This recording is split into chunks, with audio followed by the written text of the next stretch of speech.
On parle intelligence artificielle générative sur le plateau du Talk en compagnie de Cyril de Souza Cardozo. Bonjour. Bonjour.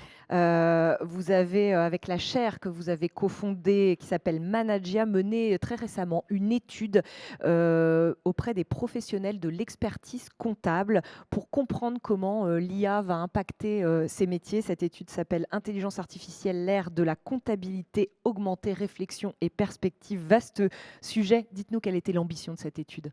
L'objectif, c'était vraiment de venir étudier, en tout cas, comment l'IA allait non seulement venir impacter l'environnement de l'expertise comptable, mais aussi comprendre quelles étaient les dynamiques finalement sociales qui s'y trouvaient, en comprenant quel était l'état d'esprit notamment des experts comptables vis-à-vis de cette révolution technologique, avec une ambition à la fin, leur donner les clés pour essayer de penser leur stratégie à l'ère de l'IA.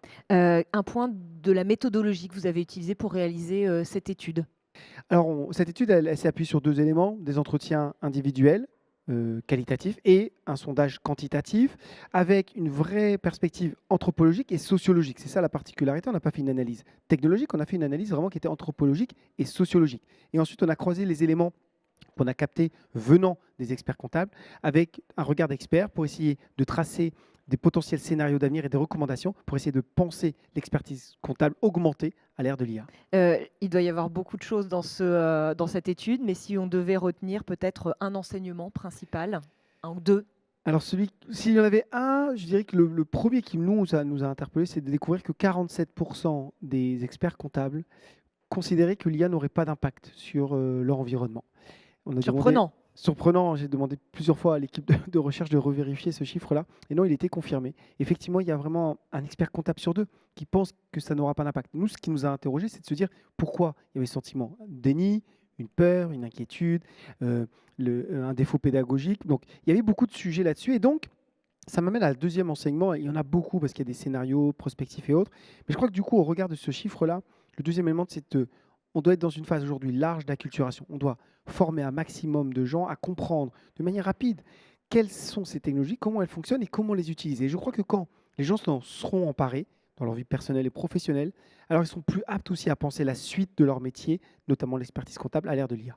Formation rapide, c'est possible sur un sujet si complexe?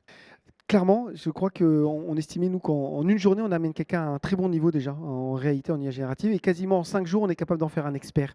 C'est une révolution technologique qui est accessible parce qu'elle passe par le langage naturel. C'est ça qui est dingue avec cette révolution technologique, c'est qu'on n'a plus besoin de haut diplôme d'ingénieur ou autre. En fait, tout le monde peut s'en emparer. C'est vraiment un moment de démocratisation technologique. Beaucoup d'enseignements dans cette étude qui vont être compilés dans un livre blanc qui va être publié très prochainement. Quelle sera sa vocation de ce livre blanc? Là, clairement, c'est vraiment d'aider à la fois l'ordre, mais également en tout cas les gens, les chefs d'entreprise qui dirigent des cabinets, mais aussi les experts comptables eux-mêmes et toutes les professions associées, à la fois de penser individuellement et collectivement l'avenir, essayer de se donner des points de réflexion. On n'est pas là pour donner des injonctions, mais pour donner en tout cas des lignes de réflexion qui va permettre à chacun de se positionner en tant que professionnel, mais aussi en tant que membre d'un collectif plus large, que ce soit au sein d'une entreprise, d'un cabinet ou au sein de l'ordre. Merci beaucoup Cyril de Souza Cardozo pour cette explication de texte sur cette étude intelligence artificielle, l'ère de la comptabilité augmentée, réflexion, perspective, une étude commandée par la profession. Merci. Merci.